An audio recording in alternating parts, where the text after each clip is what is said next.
Yeah. So I think we will begin maybe because it's 11 and we like to start on time. So thank you everyone who's joined. This is the third workshop that IKFF Online is holding.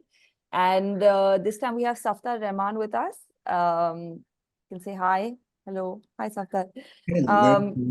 Before we begin, before I introduce Safdar and tell you a little bit more about him, I would just like to lay out some guidelines. So everyone's sort of on the same page. Madhuri, could you go back to the first slide, please? So the guidelines that we have, just so everyone who is here knows, is that each session will be about an hour long, and we'll do a Q&A session after Safdar is done presenting. To ask questions, please use the chat box. You have the ability to directly message any of the co-hosts on this meeting, which is me and my colleagues. So we will take it up with Safdar and ask him on your behalf in either the end of the session, or if Safdar would like to let you guys ask in the middle, then that's fine too. Please keep yourself on mute while you're not talking so that there are no unnecessary interruptions, because we realize that that becomes a little difficult for everyone here. And the sessions will be recorded. So in case anyone feels like they've missed out or, weren't able to catch something, then don't worry, because this will be available on the IKFF YouTube channel as well as the website. So we will let you and your schools know as soon as they're up, and you guys can check them out at your leisure. And also keep a pencil and paper with you throughout the course of this duration of this workshop. It's good to take notes, or really if Safdar would like to do an exercise with you guys, then you guys will have that on you. So that's about it for the guidelines. Now on to introducing Safdar. So Safdar's first feature film, Chippa, was released. Can you also ask everyone to keep their videos on, please? That'll be lovely. Yes, sure. You all. Sorry, Akanksha. Yeah, no problem. So if you guys can also keep your videos on, that'd be great, because it makes it more interactive, and Safdar can see who he's talking to, which is always helpful. So back to introducing him. His first feature, Chippa, was released in June 2020 on Netflix. His career started in a way, he says, in 2012, when he found himself leading a classroom of 7-year-olds as part of the Teach for India program. And in 2014, he directed a theater piece called Haroon Ki Dilchasp Kahani with a cast of 30 fourth graders. So that's like 39-year-olds, which is quite impressive. He also runs Red Lorry, Yellow Lorry, a non-for-profit organization that trains students from undersupported backgrounds in the arts. And he's currently developing his second feature film, titled Jungle Mahal. So over to you, Safdar. All the very best. Thank you. Thank you. Wow. I'm just looking at some of the images and I can see many students from many places. So cool. So cool. Okay, firstly, hello. Please feel free to interrupt me as often as you can. Nothing will make me happier than to answer some questions. So that's the first thing from my end. I want to begin by telling you guys a little bit about myself and sharing a little bit of what I've been up to in the last few years. For majority of my adult life, I have worked in some capacity or another with kids in school. If we can just share that slide, I'll start with something that I've done most recently, which is a film that we've made called Ready Steady. This was a really cool project that we undertook. Can we just go to the slide before this?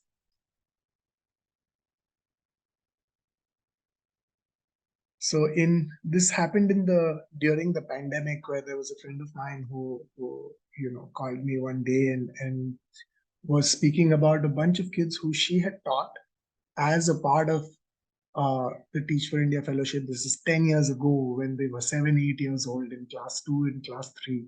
And then 10 years later, these kids were getting out of school and they were in, class 11 and class 12.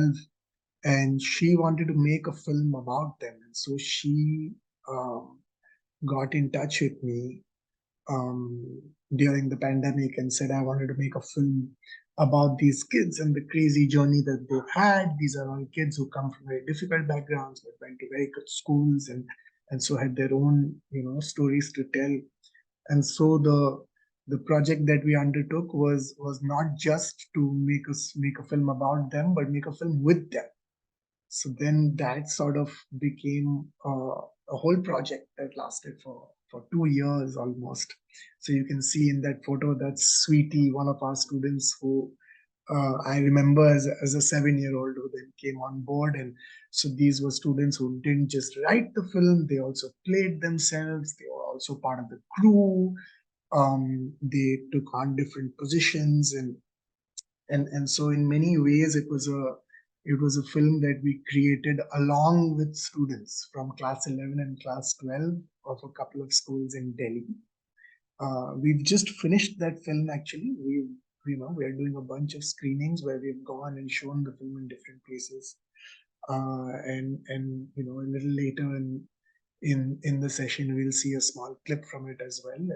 And if that's an opportunity that you have, I would love for you to be able to see the film. It's truly a high school film made by students like you, enabled by a few of us who've been a part of the process. So this is Ready Steady, which has now resulted in us starting a small studio, which is a film studio where we work with students in high school to be able to tell stories for teenagers.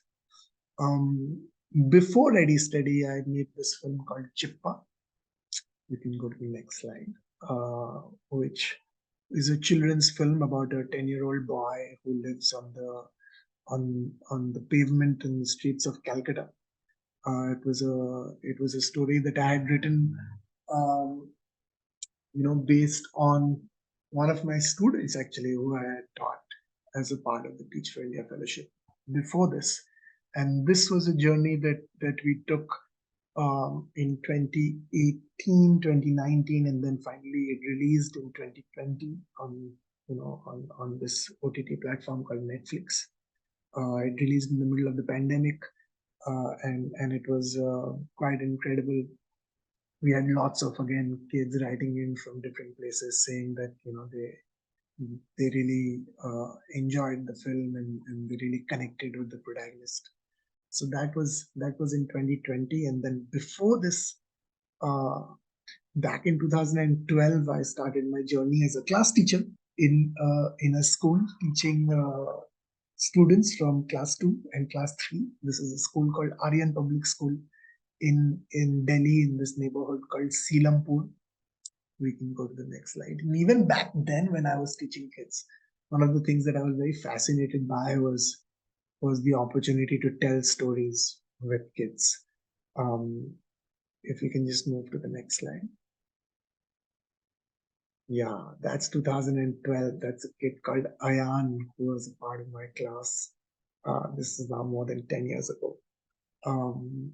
And so, as you can see, a large part of my life has been working in between films and in between schools. And so I'm very happy to be here right now so that I can speak to you guys. And these are films and work that we've done with students like you. And so first and foremost, thank you for being here.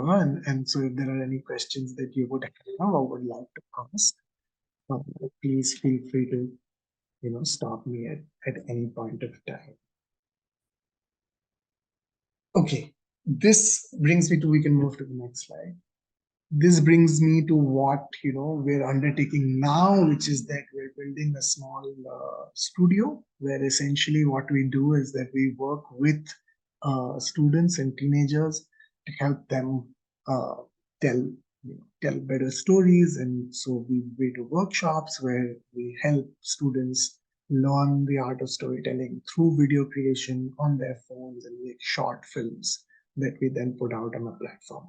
That's where we're at right now, and sort of looking to go on ground very soon with this across the country, working with different schools and in out of school spaces.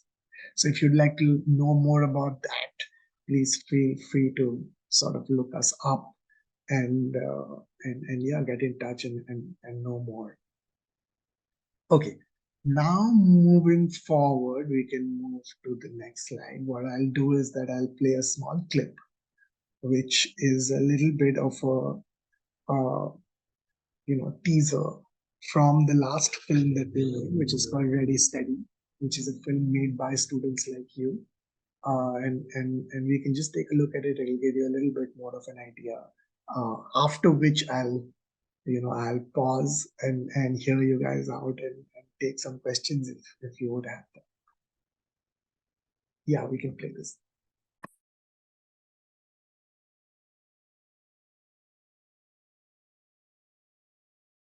Madhuri, there's no sound. Can you unmute yourself and play it again, please? हमने ज्यादा कभी कुछ नहीं चाहा, जिन घरों में हम रहते हैं वहां की दीवारों पे अपनी पसंद का रंग करने के अलावा हमने ज्यादा कभी कुछ नहीं चाहा। हमारे घरों में जब हमें तौला जाता है, हर चीज का एक सही ढंग बताया जाता है, तब हमने अपनी पहचान को देखने के अलावा कभी कुछ नहीं चाहा। किसने बोला था तुझे फॉर्म भरने के लिए?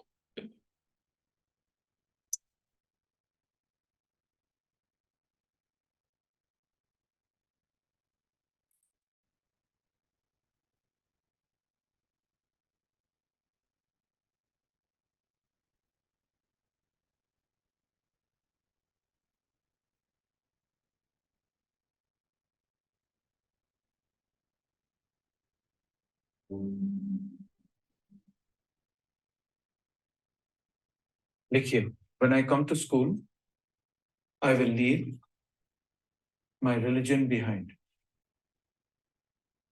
बट सर इतना पढ़ लिख के भी मैं आवाज ना उठा पाऊँ तो क्या फायदा?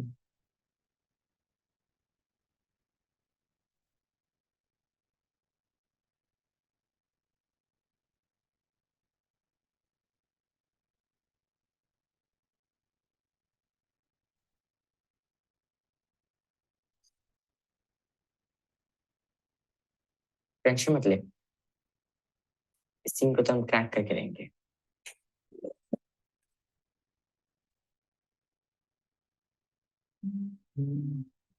हमने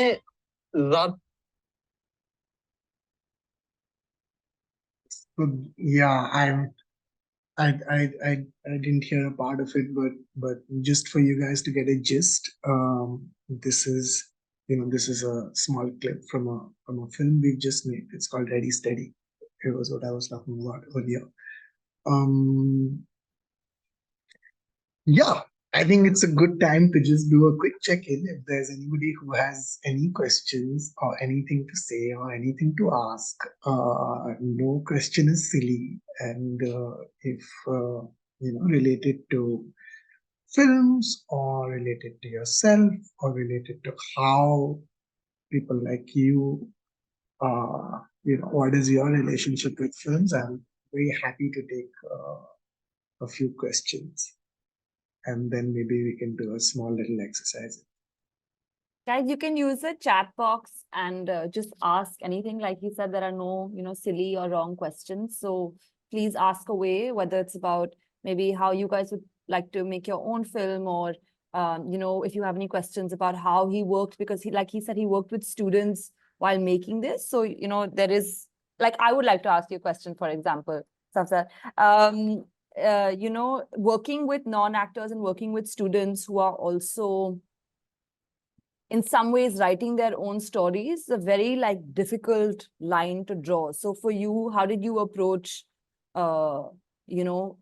giving them that space and giving them the sort of guidance really to undertake something like this? And we have a question from the PN Foundation about how to start making films. Okay, so I'll take your question first, and then Sure. then then I'll move to the question from PN Foundation. I mean, I get this, I get asked this often, which is, how I work with kids or with non-actors, or how to create that space where, where they're able to flower and where they're able to really do their job very well. And honestly, the only truthful answer is that it's not very different from working with professional adults, because the idea is essentially that as long as, especially with kids, one of the things that really works is to be able to treat them as professionals and to be able to sort of give them that respect and give them that space to flower as human beings. And so uh, my mantra has always been to work with kids and non-actors in exactly the same way that I would work with actors and with professionals, and just also hold them to those expectations. I think we sometimes forget the power of being held accountable and being held responsible for the work that we're doing, and so to sort of come in on a film set, even with Ready Steady, this is something that blew our mind, because the moment we started sort of treating the kids like they were like the rest of us, they sort of rose up to the occasion. So the actors were being treated like actors and not like kids trying to act, and people in the crew were being treated like people in the crew and not like kids who were helping out on a film set. So if there was a call time at 5 o'clock in the morning, it was call time at 5 o'clock in the morning for everybody. And if somebody needed to make sure that the continuity notes were being taken properly, they were being taken properly. And if they messed up and there was a mistake, then that had repercussions on how we were shooting and what we were doing. And so I think it took us a couple of days to sort of find our feet, but it was incredible to see the team sort of come together and realize that, okay, there is a task at hand and there's a film to make and it's work. Yeah. And every one of us has a role to play. And so yeah, that's what I would put first and foremost as lessons that I've learned in working with kids and working with non-professionals, is just to hold them to the same standards that we would hold professionals to. That's Okay. great. That's a Lots of great questions takeaway. coming Yeah, in. that's a Yes. great takeaway. Let's And a good go. starting point. So from the PN Foundation, the first question is how to start making films. The answer to how to start making films is to start making films. It doesn't take much to start making films. What is, at the end of the day, it's something that as long as you have a story to tell, uh, is what I would is what I would focus on, which is what is the film that you want to make. The how is something that you figure out while you do it. So as long as the first step would be find a story to tell that you really want to say. And once you have that story to tell, then the next step would be how to tell that story. And that's honestly something that, in today has become so much more accessible and so much more, in front of you. You have phones, you have friends, you need a place to shoot, you need a camera to shoot, and you need somebody to put in front of the camera. That's what you need. And so step one, find a story to tell. Step two, uh, start saying it. You start making it, and you'll figure along the way. Okay. So from TI school, we have what is the duration of the film? I think they're talking about Ready Steady. And what language do we need to film the story in? Great question. Film that we've made is 90 minutes long. It's a feature-length film.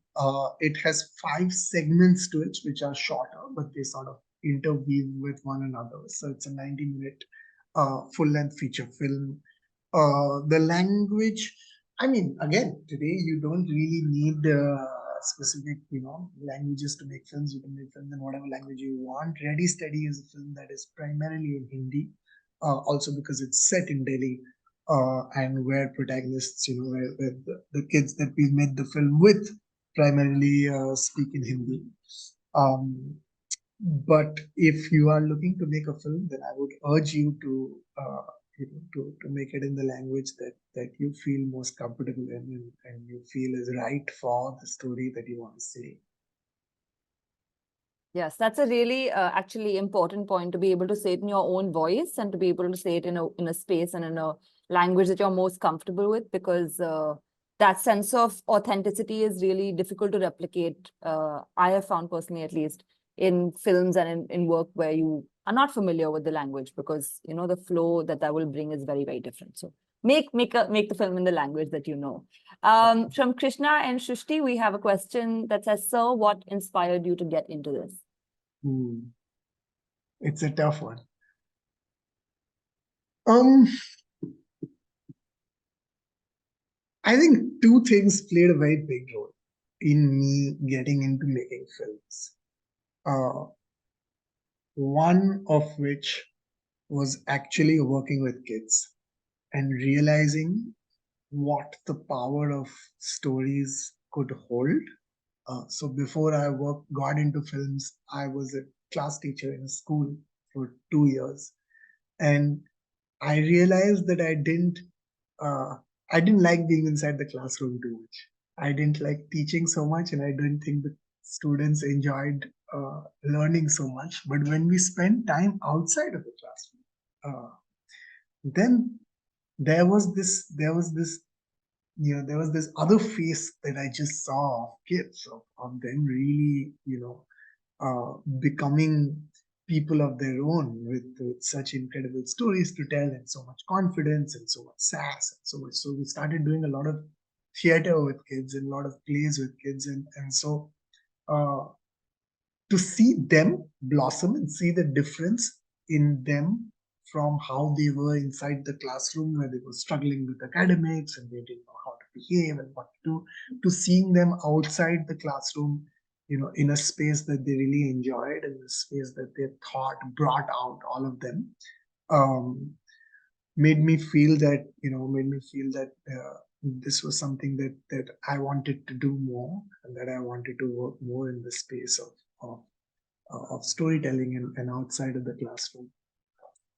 And the second aspect would just be, I grew up in Calcutta with a lot of stories around me. I grew up with reading lots of books. I grew up watching lots of films, and I had an elder brother who had friends who were film buffs and who were going to film festivals when I was in middle school, and I was accompanying them. And so to just see that world open up, where I could bunk school and go and watch a film, and so that idea of wanting to create films, I would say, I find uh, their seeds in both of these experiences. One, in being around film buffs, and two, in working with kids with theater. Okay, thank you. Yeah, I guess for each person there is it's about how you're introduced, I guess, to the form in many ways, and at what age and how you explore that and how that sort of has an impact on you. So from Vidhi at All Saints, the question is, how do you come to a conclusion of a story? Yeah. How do you come to the conclusion of a story? Maybe we can move on to another question. Maybe this question about like parts of, so I can see that, I can see the best relatable storyline Yeah. possible, and I can see how to give a proper title to the story. Yeah. Maybe these questions will be answered the moment we run the exercise. Maybe we Okay. can do that for a bit, and then we can come back. Cool. So then should we do that? Should we, guys, are you okay with us continuing the presentation? And we will do another section of Q&A towards the end. So Yeah, maybe we'll if just anything do a has... quick 5 minutes just for you to get a sense of, Yes. for all the students to sort of get a sense of how to approach. There have been a few questions, which is how to write a story and where to go. And this is a trick that I often, tell to kids about where to begin from. And so then we can just run that small exercise, and then we can. Great. Sounds good. Okay, so let's go back to that. And guys, if any questions haven't been answered by then, don't worry, we will get to them towards the end of the session. So no stress. Okay, back to you, Saptarshi. yeah, you can just move to the next slide. Here's something that I would want, you guys to do. And this is an answer to how do we find relatable stories to tell, where to start from, which is one would be that, just take this moment and take the next 30 seconds to think of a memory that has really stayed with you. And this is something that could be from your experience. It's something that could be, something that you saw or that happened to you or that somebody told you, or it could be something that you've encountered. It could be something you've read, something you've seen, something you've heard, or something you've experienced. But I would urge you to just think of a memory. This could be in the last couple of weeks, or the last couple of months, or even the last couple of years, but something that has really stayed with you. And it doesn't need to, it just needs to be a moment that's there in your mind. If you have a piece of paper and a pen in front of you, I would urge you to just jot it down.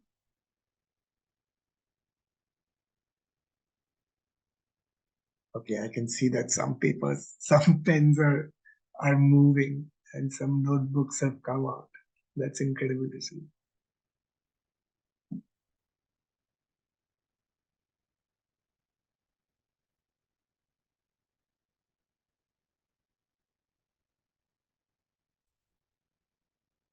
Yeah, so then once you have this piece of memory, we can move to the next slide.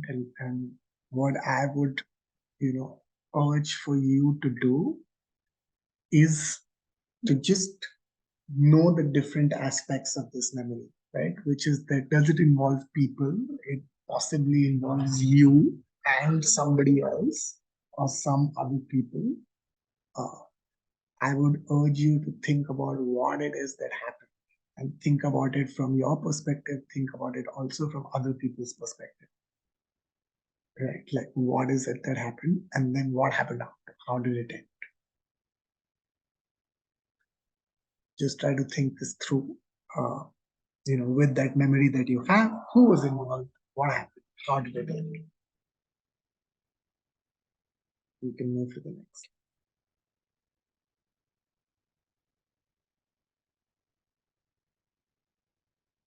And that's it. That's it. That's your beginning prompt, right? Like, that's a great place to start off with in terms of something, a memory that has stayed with you, and just expanding a little bit on who you're talking about, expanding a little bit on what happened, and expanding a little bit how did it end. It's probably what you have right now is a scene from a film, which you can then start expanding and going backwards and forwards and up and down with. We can move to the next slide. So I just wanted to give you a taste of what, it could be. So say, for example, in that line, which is, I remember when I was 5 years old and one day my mother slipped on a banana peel. I laughed by mistake.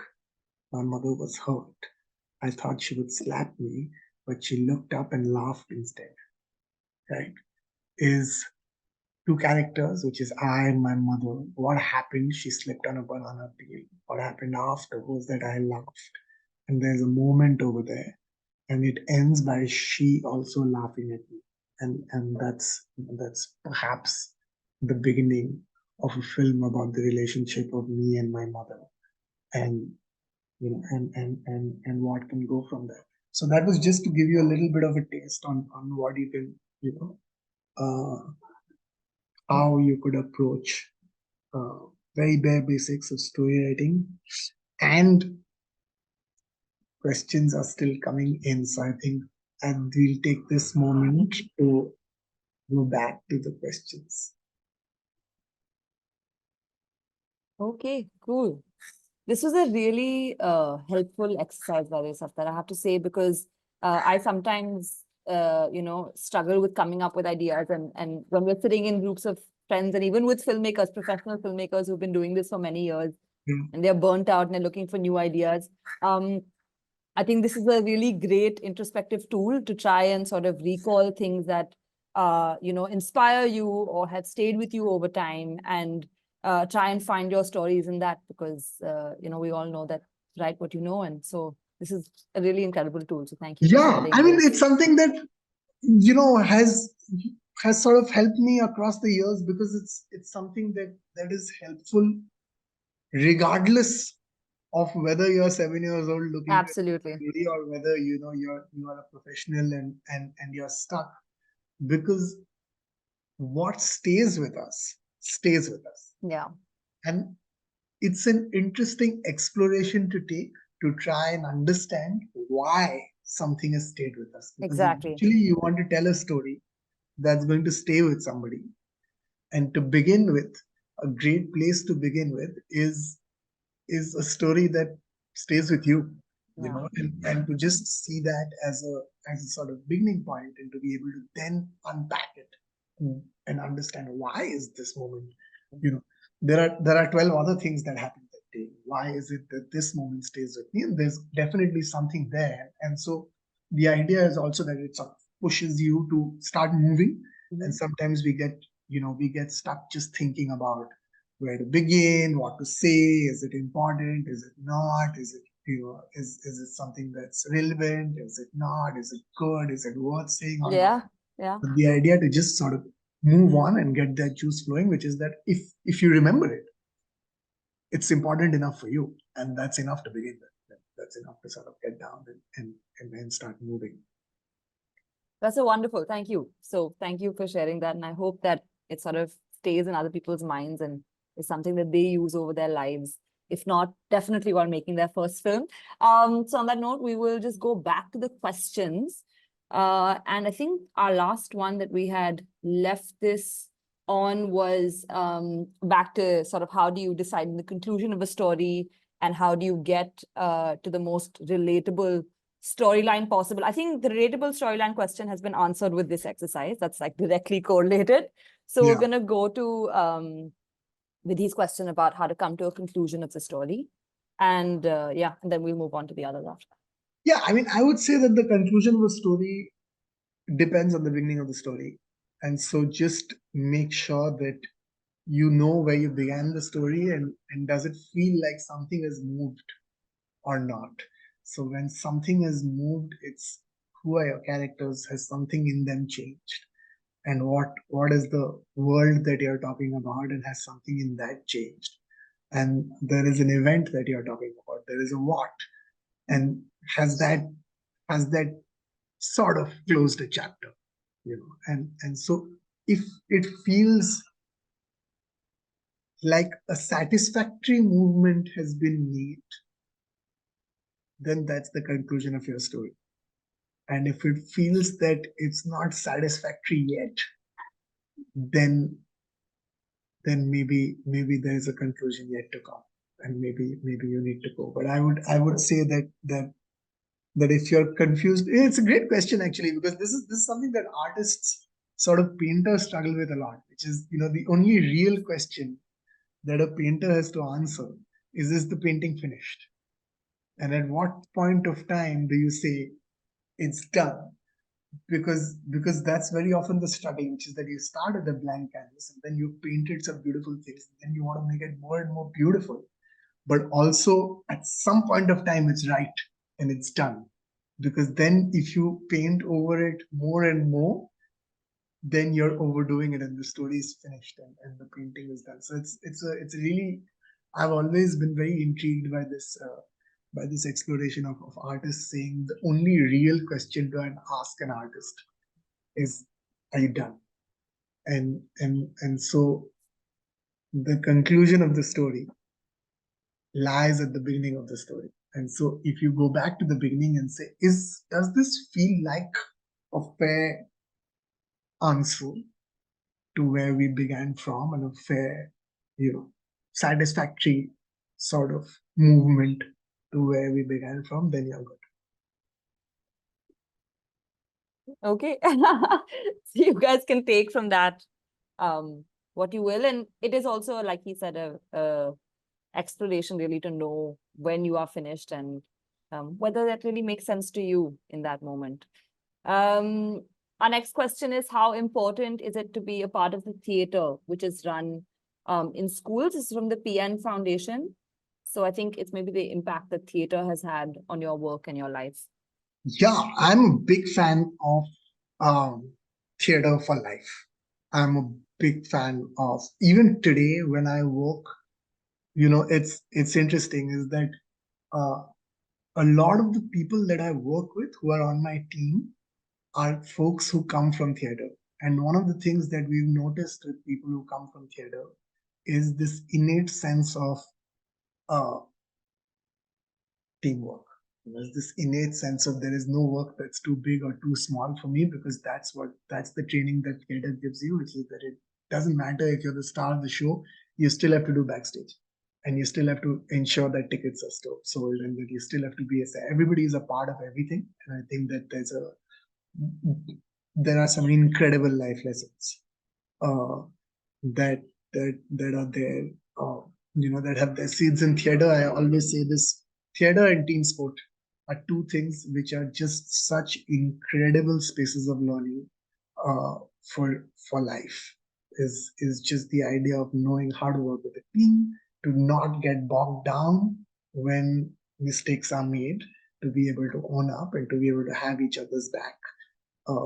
So I would definitely push very hard to be able to say, regardless of whether film or not, or art or whatever it is that you want to do in life, explore theater, explore sport, and it's gonna help you forever.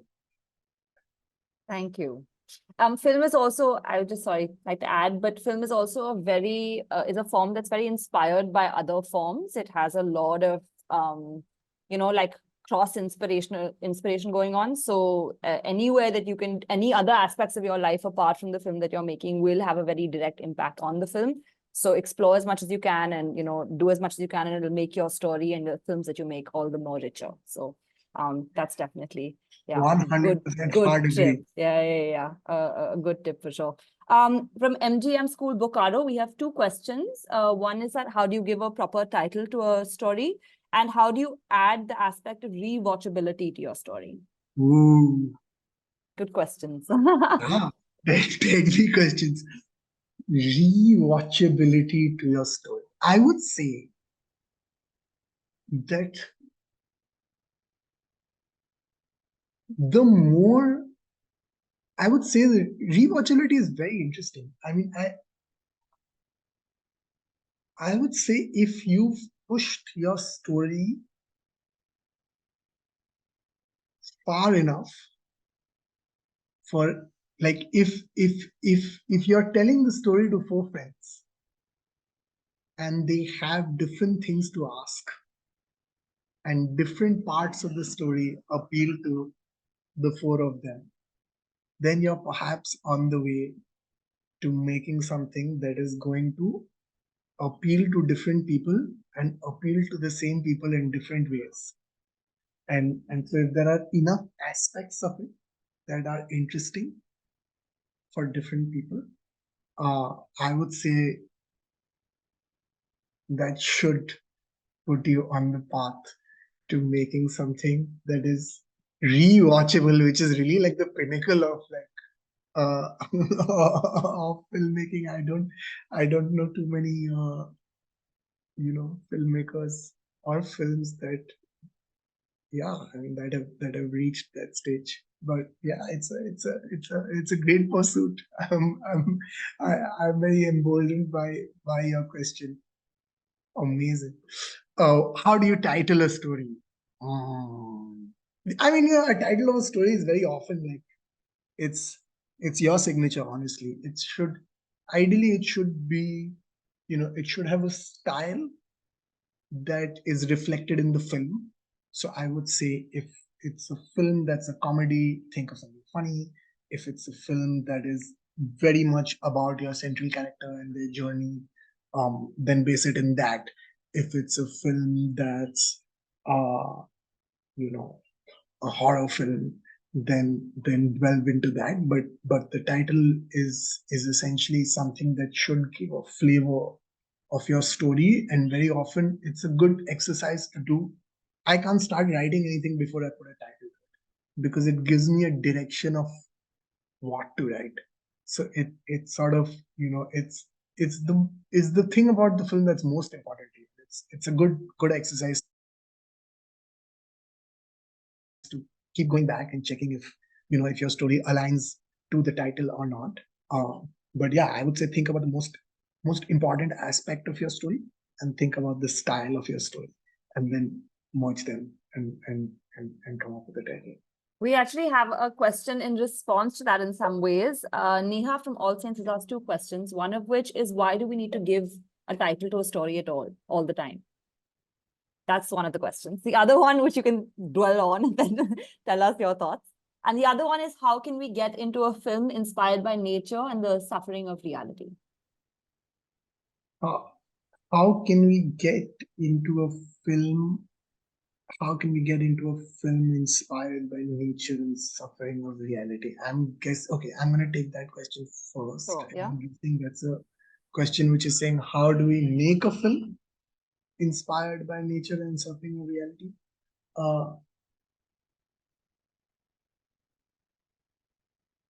I mean, I would strongly urge you to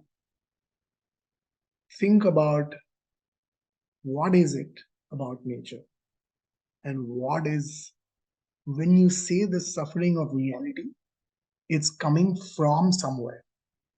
It's coming from something that you've seen or you've experienced or you've been a part of or you've seen somebody experience. There is a reality in your mind, and that reality is an image, and it's a story, and there is suffering, and then there is nature, and so nature and suffering in reality are 3 things which are images that you have. It's a story that you want to tell, and I would urge you to write it down.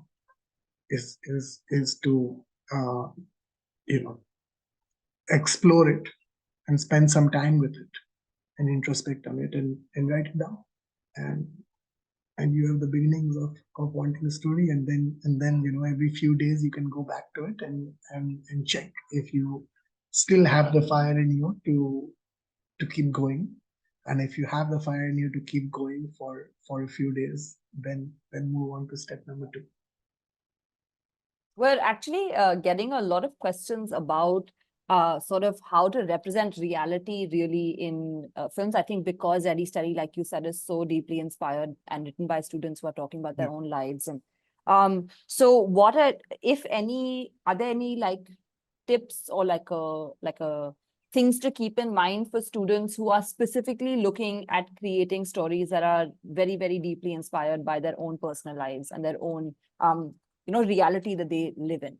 So anything that you can, you know, suggest maybe? I would say 2 things. I would say one is that it's a very long journey to take to understand what it is that affects you. Is that very often the first answer that you will get, there will be more to it.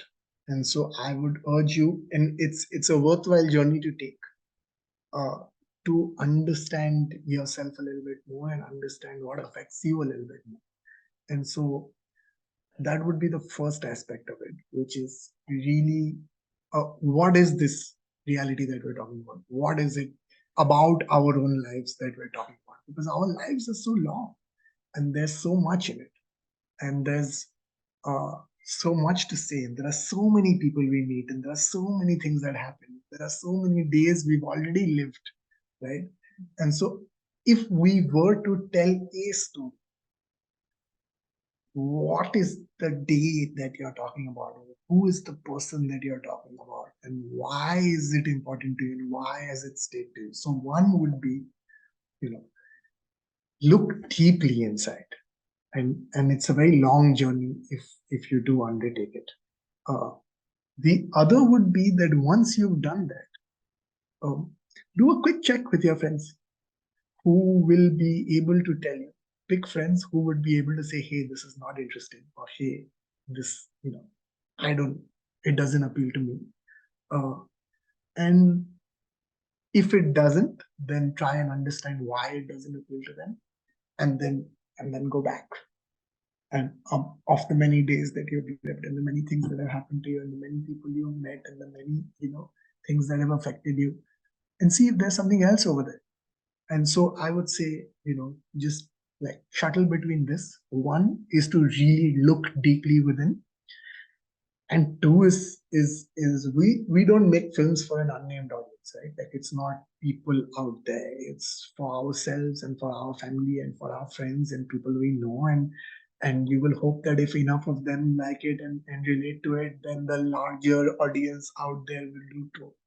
And so that's a quick, I would say, a quick audience check to do is friends around you who you would be comfortable sharing your stories with, and see what they say, and see if you're okay with changing parts of your story to towards their suggestions on.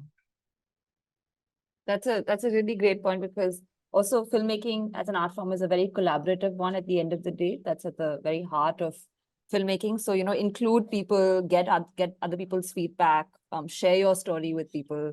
You're not doing this alone. So don't feel like, you have to carry the weight of the world on your shoulders.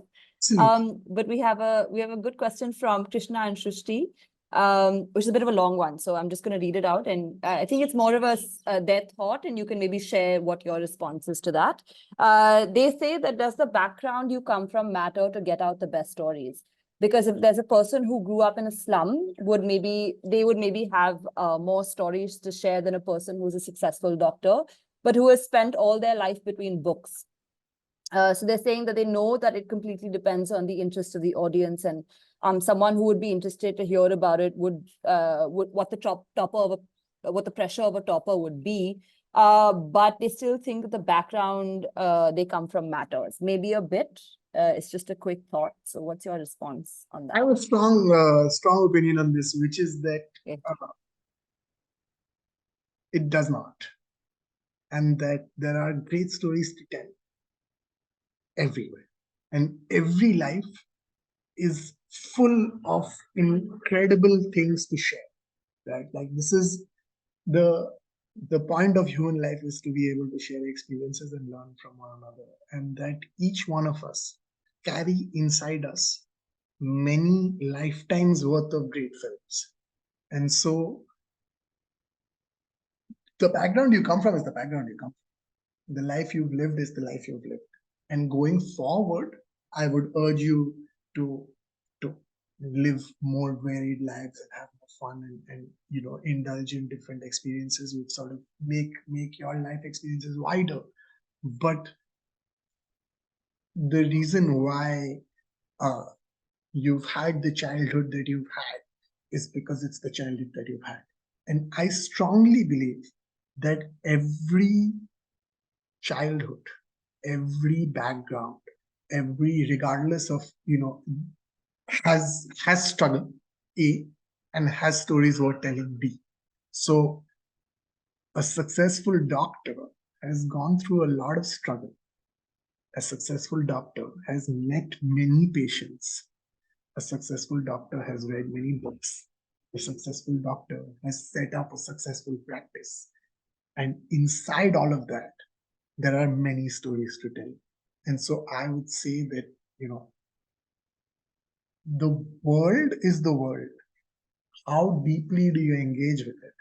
And how do you get those stories across is where the focus needs to be. But every life has incredible stories to tell, and it's our job to be able to find them. Beautiful. Thank you for that very eloquently put answer, actually. So thank you for sharing your thoughts on that. Our next question is from the Al-Khuzama International School, which is that, how can we fix a good plot/storyline in 5 minutes? The short films. Yeah. Good. Yeah, I mean, see, a plot is what happens, right? So if we just go back to the exercise, start with something that has stayed with you, so you know that there's something in it which has the potential to stick. And so then it's a question of who is the story about? What is it? that's happening. And so if the who is strong and the what has any movement, right? Like this is essentially what goes into creating a plot or creating a narrative, which is that uh, a mouse and a rabbit started a race. And so the rabbit went fast, but the mouse started traveling behind it. But the rabbit realized that his shoelaces were open. And so he stopped to tie his shoelaces. And the mouse ran in front. And while the mouse ran in front, he turned around and did to the rabbit. And then the rabbit got really angry and tied his shoelaces, and then he ran. And then the mouse couldn't believe how fast the rabbit was running. And so this is a race, right? This is it. This is a plot. Something is happening. And so every step, there's something unexpected that happens, but we know that the race has begun and the race will end. And so can we just keep it moving to doing things that are slightly unexpected, and there's slight movement from point A to point B. This is what plot writing is. So how many of those moments can you put inside a 5-minute film? The answer is infinity. But I would say if you have 3, you're good to go. Guys, before we continue, I actually wanted to see if anyone would like to share what they wrote in the exercise that Safdar had sort of run you guys through earlier, because it'll be nice if, to share with Safdar and get his thoughts and maybe see, and also so that the other students, get an idea and work with something that's been written. So would anyone like to share it? You can either put it on the chat or you can raise your hand and I can call you. There's no pressure at all, but it'll be really nice for Safdar also to know. Neha from All Saints, I think. So maybe we can ask her to unmute. Hi, Neha. Did you raise your hand? Yes, ma'am. Yes. Okay, great. So Safdar, Neha, Safdar, you guys can take it away. Yeah. Ma'am, the sir answered my question, and one more question that was asked by Vidhi, that how to get a conclusion of the story. That was the best answer I explored in the meeting. Like, you never conclude a story, you just roam around the beginning. From what you begin, it's like it's the point where you end. So that was the best answer I got, and I even wrote something that a story can never be concluded. It can only be ended with the experience you learned. That's what sir said, and I wrote. And one more, that I asked you why it is necessary to title everything. Mhm. So sir even told that title gives you the direction to write, because there are many things to write, but yes, of course, a title gives you the direction to write. And one more thing I wanted to ask to sir, that sir said background hardly matters. So I have a different perception on that. That sir even told us कि you write story from your experiences, and you get experience from your background. So how you can separate story and background? They are like, you. If you write the story, it is completely related to the background you belong to. Thank you. Thank you Neha, so much. firstly, thank you. You've been very attentive on this call, I must say, and it makes me very, very happy. And just because it's a question that's lingering on your mind, I don't think that the story and like the background has nothing to do with the stories that you write. It has everything to do with the stories that you write. What I wanted to put across was, don't let it limit you to write fantastic stories, because in that background there are many fantastic stories that are worth telling, that exist over there. So that would be my urge. But I do agree with you that that the story that you tell and the background, or the life experiences that you've had will inform the kind of stories that you tell. I do agree with that completely. Amazing. Thank you, Neha, for sharing your thoughts. From the PN Foundation, we have a raised hand. So can you share what you wrote in the exercise? Yeah? Okay. First, introduce yourself. You can tell, 1 second, ask to unmute. Yeah, just press the unmute button. Yeah, so we can all hear you. Sorry, I can't hear you still.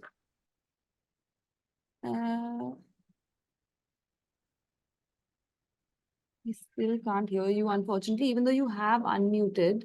Do you have a teacher in the class, maybe, who can help with?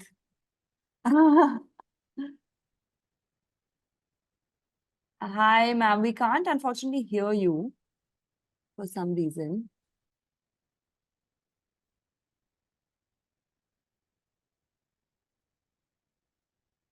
Oh, really would have liked to hear what you said. Is anyone from the Elexcel team here? Can you see if the participants have? And maybe there's An some audio issue in setup? their mic, na? So, ma'am, you can do one thing. You can join with your phone and you can ask those questions and whatever she has written, na, you can tell us. Ma'am, would you have a phone with you? Is that maybe not in the classroom? Yes? Just join with the She same do. link, Okay, you she can ask thinks the she does question. have. Okay.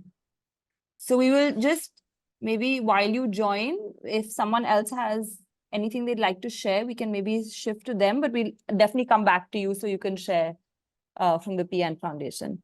Anyone else who would like to, in the interim, also share what they have written to the exercise in response to the exercise? No? Nobody else? No problem. It's also a very personal thing, writing, and what inspires you and stuff. So we absolutely respect that. But we're looking forward to getting the PN Foundation so we can hear what they have to say. Meanwhile, maybe I can see if there are any other questions after you can address. Just give me a second. Excuse me, ma'am, can you hear me? Oh, yes, we can hear you. This is PN Foundation? Yes. Awesome. This is PI. Can you hear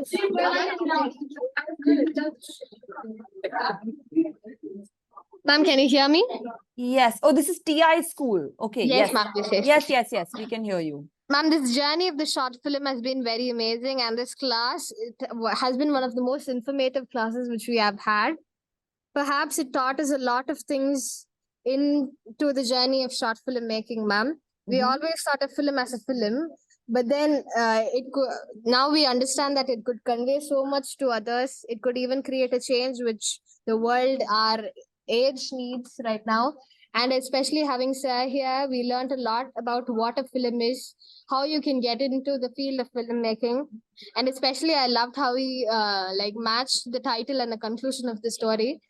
Perhaps that could help a lot of people in creating the short film making, and a lot of people got clarified of their doubts and they are having a new exposure to move into this field, ma'am. Great. Safdar, give it up for yourself. That's amazing. Thank you, That's a lovely Thank response. you. Thank you so saying much for that, sharing. truly. Indeed. Thank you, ma'am. Ma'am, and I have one more doubt on Yeah. behalf of our school. Yeah. The language of the film, ma'am, can it be any language with English subtitles? Safdar? No, can it be any language with English subtitles? Yeah, I think so I'll give it to Safdar to answer that maybe. Yeah. Yeah, absolutely. Absolutely. I think we're moving more and more into a world where, we can translate. There's so much happening even from the captions front, where now there's technology that can sort of understand what people are saying in different languages and put out subtitles in many different languages. My urge would always be tell the story in the language that the story should be told in, and don't worry so much about how people will understand language. We'll find a way to to move across languages.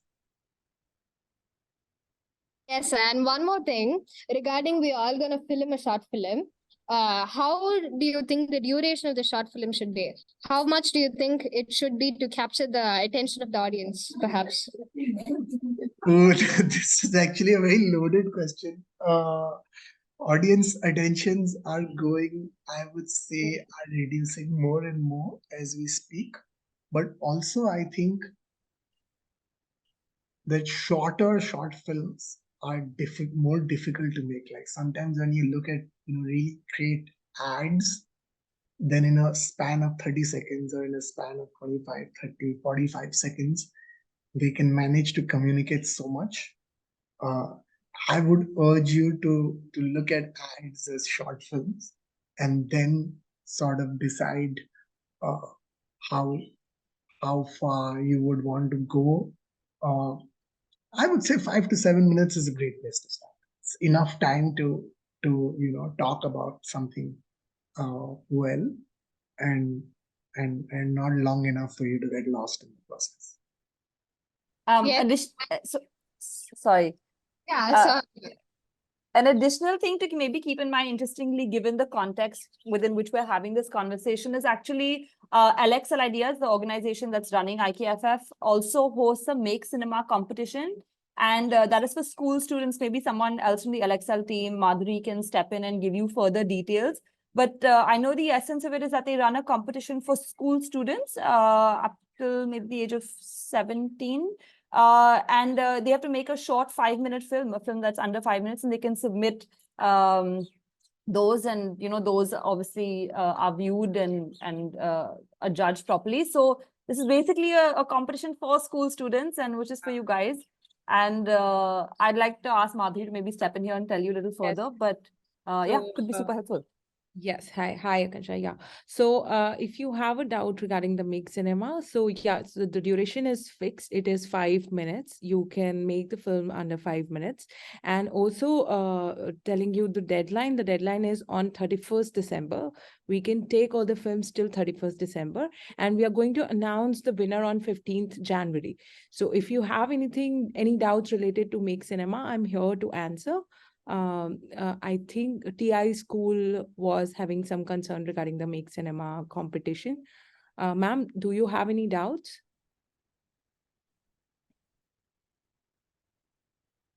Maybe she can address it on chat. Yeah, I you think, can yes, sure. yeah, We can continue with the session. We can take the Make Cinema questions later. great. Okay, because Akansha, we PM have, Foundation, PM Foundation, yeah. they have joined with this. Sorry, 1 second. Yeah, thank you so much for clearing that, ma'am. Okay.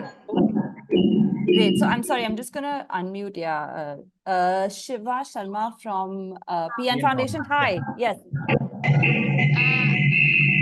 1 second. I'm just gonna. Yeah. Good morning, sir. Good morning, ma'am. Can I know like how many systems are connected there? There are 2. So That's can why you're you hearing Just me. log out from the another system. no? Yeah, log in from one computer, please. Okay, Now you can perfect. ask Thank you so questions. much. I have removed that. Good morning, ma'am. Hi. Thank you for motivating us, and thank you for making this session very interactive and interesting. So, sir and ma'am, actually, I have 2 questions in my mind. How can we take a social or religious topic to make a film on it without anybody criticizing it? Good question. Tough question. Okay, and what is your second question? You mentioned you had 2. The second one is, how can we develop the interaction between the audience and the filmmaker? Good. Okay, Safta. Wow. These are great questions. Thank you. What is your name? Sorry. Ma'am, my name is Durva Sharma and I study in class 7th. Okay, lovely. Thank you, Dhruva. Safta will answer your questions. Yeah, thank you so much. Firstly, both are great questions, tough questions. There are no easy answers to them, unfortunately. Filmmaker and audience interaction is what the film is supposed to do. I would say the idea of telling a story, the job of the story is that a filmmaker wants to say something, and then the filmmaker uses an analogy, which is a story, to be able to say what they want to say in a manner that is relatable to the audience. A film or a story of any kind is nothing if not the filmmaker communicating with an audience through an analogy. So it's saying, hey, I want to tell you about how life is really difficult for teachers to teach 7th graders in school, right? Because 7th graders are full of ideas and they're full of knowing what is good for them and what is not good for them. And so the story that I write is about a girl who's constantly putting her hand up and constantly asking questions to a teacher who's trying to teach math, but the girl wants to ask questions about life. And the teacher is trying to answer the questions about life of this one girl while she's trying to still teach math to the rest of the class. Okay. So now this is a scene from a film, right?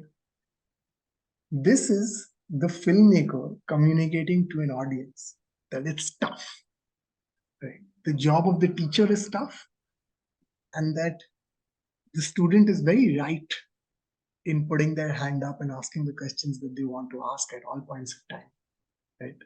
I am communicating the idea that the relationship between a teacher and student is a very, very powerful and very, very difficult relationship to maneuver, right? This is my communication. It's through a story or through a scene which will tell you what I'm trying to say instead of me saying, right? I could shoot a video of me saying, hey, you know what? Life between teachers and students is very difficult, and that everybody should be more understanding, and that the teacher's trying to do a job and the students are curious. I could do that. Instead of that, I write a scene about something happening to be able to convey this to you. The first question, I would say that I don't know why I have a feeling that we're more bothered about criticism than we should be. And I would go back to saying that criticism should not stop us from saying or doing anything that is very important to us. So again, going back to the first thing, is it important to you? Why is it important to you? Can you explore why society or why religion or what about society or what about religion is important to you? What is the story that you want to say? And if you dive deep into why it's important to you and realize that it is important over a period of time, then say it. And dealing with criticism is a whole other, it's a whole other sort of process to take, which is dealing with criticism, which is the same thing of like you have to deal with criticism in a classroom. You want to ask life questions, teacher wants to teach math, teacher is saying, don't irritate me. Stop asking questions about God. But it's criticism, and you're learning to deal with that criticism because you're like, maybe this is not the right place to be asking this question, or maybe it's not the right time to be asking this question, or hey, teacher's not doing their job very well. 3 options, right? Like this is the right place and the right time to ask this question, but the teacher is not responding. And you have to deal with the criticism, but the criticism should not stop you from the exploration that you must take to say something that's important to you and find out what's important. Wonderful. So guys, we actually have now, we're coming towards the end of our session. We have time for only 2 more questions.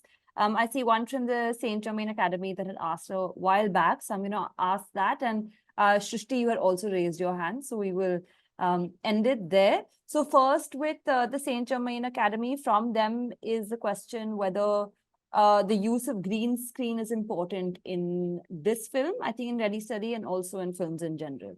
What I guess is the role of green screen? Yeah, and when do you decide when to use it? The role of the green screen is essentially when you want to change the background of what is there, what you're shooting. So sometimes this generally happens in bigger films where you may not have necessarily the background that you absolutely want, where you are shooting it. And so for the purpose of not having to move somewhere to get exactly what you want, you still shoot it and you put a screen behind so that you can remove the screen. Today, if you Google how to remove background from photo, right? And then you put a photo of you with like this at the back, and then you'll hit remove background and it'll say remove background, and only the face will come out and the background will be removed. This is essentially what a green screen does. We've used no green screen in Teddy Studying because we didn't feel the need to do it. Fun fact, green screen does not need to be green, it can be any color. But basically you are giving in, you are punching in to a software a color for them to remove. So if it's one color, then it's very easy for them to, like for the software to just remove that color from the image and make it transparent. And then you can put another background there. It's not very different from what you do on Zoom calls when you change background. Thank you. Shrishti, what is your question? We're just going to try and end the session. We have ACES School also. Safa, do you have time for 2 last questions? Yes. 2 last? Okay, great. So Shrishti and then ACES School, and then we can, end it there. Shrishti, go ahead. We should be able to hear you. Oh, we can't hear you. Same issue. Vinay, can you help out, please?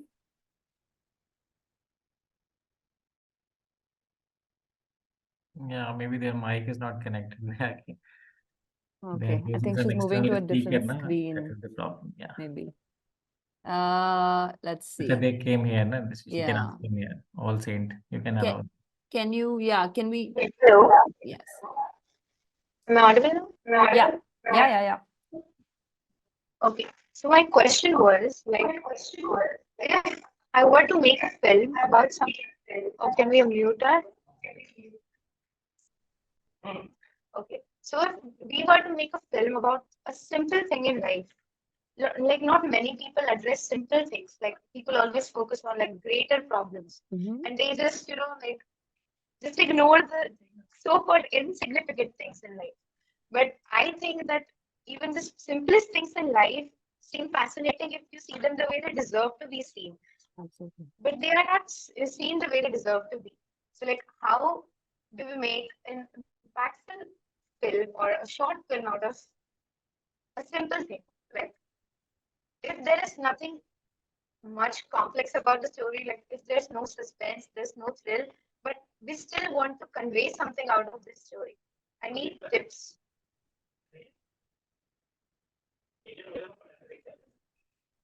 Hello? It's a very difficult thing. It's a very difficult thing to do, Srishti. It's the simplest ones are very often the most complicated ones.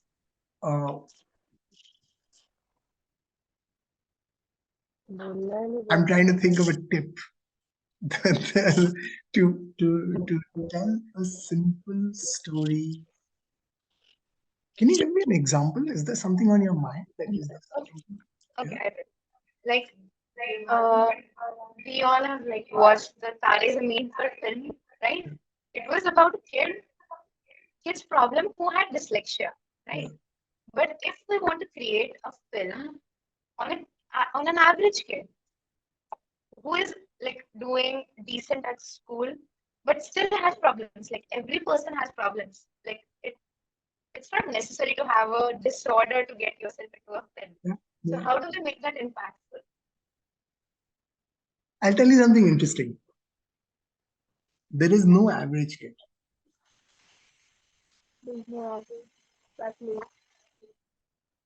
So our job will be to go deeper into who this kid is and what about them is interesting.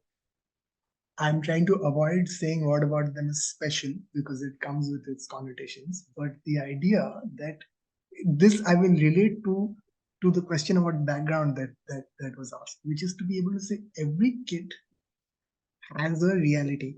They have a family, they have a place they were born, they've lived a life, many days, right? If you do 10 years into 365 days, that's 3,500 days. Many things have happened in those 3,500 days. Many people have been met. Many experiences have been experienced, which are worth telling. And often the simple, seemingly simple stories are the more difficult ones to tell. Avoid the trap of thinking that a human being is average, because no human being is. There's something unique and something interesting and something compelling about every character that you want to explore. Just go deeper. Thank you very much, Safdar. And for our last question, and thank you so much, Vidhi, also for asking your questions and, for interacting with the material that we have shared today and the thoughts that we've sort of been pondering on today. So it's great to see you guys sort of taking that in and questioning that, which is the whole point of sharing this in the first place. So that's awesome. For our last question today, ACES has raised their hand. So can we have you guys share? I'm going to ask you to unmute and you guys can maybe share what you have. Oh, I don't know where they went. Oh, they left. Maybe we'll see if they come back, but if not, then... Excuse me, ma'am, we have one more question. Okay, yeah, sure. Yeah, ma'am. Ma'am, can the short film which we are going to be submitting be up to 10 minutes? I'm sorry, apparently the sort of deadline or the last amount that it can be is 5 minutes. So I think this is a rule that LXL has set in place. So yeah, Okay, ma'am, sure. Ma'am, and one more thing, what is the magic in short films that make it so special to people to convey more things very easily and to people to get attracted by that? Perhaps. What do you like to share? Magic of short films. It's a good question. Oh, magic of short films. I think the magic of short films is that it requires one idea. It requires one event or one hook or one moment. And so if you have a great moment, then explore that moment instead of trying to find more moments. So I would say that think about what happens, what is that moment that carries that spark that people can when you listen or you hear or when you see, it takes you a little bit by surprise, and so then work on that moment rather than trying to see where the story can go. It's a shorter period of time, and so it has more power to hammer in on on an aspect, a character, a moment, one thing that happens, two people, one day. It's something that you can you can make concise rather than track a story over a long period. Thank you so much, sir. Thank you, ma'am, for asking the questions. And our last question, ACES has come back. So can I ask you guys to share your question, please? Ma'am, actually, my question is about that how can we relate reality with our movie? Sometimes in order to make our movie more humorous or interesting, what we all do is just add some senseless or unmeaningful scenes in our movie. So how can we try to avoid that? A tough balance to strike, I can tell you that. These are For all sure. It's a good question, stuff. Incredibly tough questions. Akanksha, what do you think? Oh, I will let you take this one. I think I am, I'll have to think about it, but I will share my thoughts after you do. I mean, I would say just be heartfelt with every decision that you make. So if you want to add a joke by all means, but ensure that the joke that you're adding means something to you. And so if you want to add some suspense, add it. But ensure that what you're adding means something to you And if you don't add things for the sake of it. And so if you don't want to add things, what you would need to do is yeah, I mean, it's going back to what about this reality is important to you and why do you want to say it? Yeah, I'd like to maybe add that it helps sometimes to know what story you're trying to tell and the decisions you're making about what you're including in your script or in your, like, what you're writing down is whether it serves the story in some way, whether if you're adding a joke or you're adding a scene or you're adding something funny or something, anything, any element that you're adding, whether it's pushing the story forward, whether it's, we have something that we generally call like an emotional graph. I guess that's too much, but the point is that the decisions that you're making, whether they're helping you tell the story better or they're taking away from that experience of telling the story. I think that's maybe a way that you guys can use to sort of differentiate between the things to keep and the things to ditch. Yeah. But that's about it. Thank you so much. We have in fact run over our time because you guys had so many questions and you guys want to interact, which is the best possible sort of positive feedback that we can get as conductors and as sort of people who are moderating. So thank you guys, everyone, for listening, for sort of sharing your questions, for sharing your thoughts, for making us think as well, because, we're also constantly learning. So thank you so much for being here with us today. We've sort of spoken about a little bit briefly about the Make Cinema competition. So that's a very direct portal and platform that you guys can use to submit your films and get feedback on them. So, check out the IKFF website and the social media pages. Those will be updating constantly about the Make Cinema competition. The deadline is 31st. And apart from that, thank you very, very, very much for coming. Safdar, I'll let you maybe have the final words. But yeah, see you. We have another workshop tomorrow, same time, 11 o'clock, which is on animation by Lachlan Pendragon, who's his work has been submitted to the Oscars. And so he's going to talk about his film. So hope to see you guys there. And yeah, over to you, Safdar. No, I guess just a word of thanks for being so incredible. I don't remember the last time I had so many tough questions inside 1 hour. And just feeling so hopeful and so buoyant about the future of our country. Yeah. And keep those questions going is the answer to all the questions, which is that keep questioning, keep asking, and keep finding out, and don't ever let anyone tell you that any question is not worth asking. Absolutely. Thank you so very much. And see you guys soon. Bye.